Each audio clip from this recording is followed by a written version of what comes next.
Tomorrow is the last day of school in most of our Central Florida districts, but instead of being excited, some Orange County students are bummed because at their schools, classes are done for good. And as West 2's Haley Crumblehome uncovered, other districts could soon face the same problem.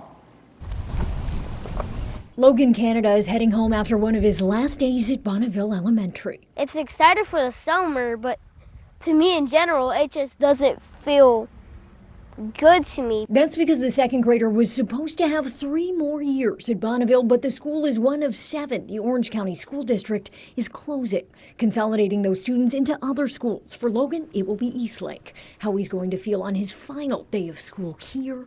Upset.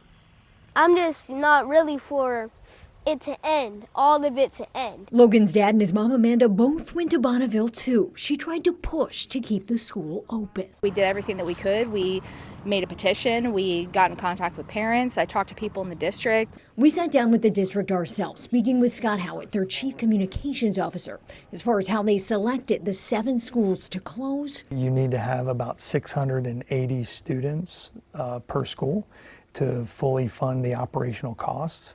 And so some of the schools, in looking at them, not only didn't have that number, but didn't have enough even within their school zones in order to get to that number. Howitt said student enrollment in the district has declined by about 8,000 students over the last 3 years, about 4,000 just in the last year.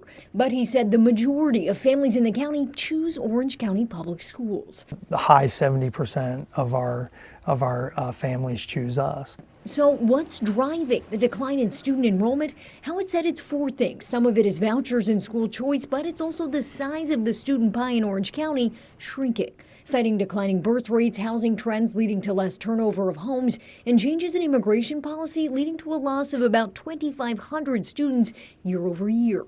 West 2 reached out to other Central Florida districts to see how their enrollment compares. In Seminole County, enrollment declined by around 2,091 students this school year. They're projecting a further decline of roughly 2,000 students next school year. In Lake County, they saw a drop of about 844 students. In Sumter County, they've actually seen an increase in students. And in Orange County next year, I think we're looking at approximately 3,000 students below what we were projected the year before. And are more school closures potentially on the table? We don't have any right now. Looking ahead, we don't have any right now on the table. Of course, that's always a possibility. A concern for parents like Logan's. What's to stop the enrollment from even declining even more, and the same problem happening at Eastlake? One step the district took to try and stop it, signing a contract with CASA, a student recruitment company, last year. They reach out to the families of students that have previously been enrolled in the district. Their job is to bring back and re-enroll students that have left us. The cost, that's performance-based. Every student CASA gets to return to the district for 30 days. The company gets paid $935. Based on last year's state budget, districts receive $9,130 per student. So CASA gets about 10.24% of that. Which if they didn't bring them back, we would have 0. The district renewed their contract with the company in December. They brought back about 1,800 students at a cost of around $1.7 million. But we received back about $16 million.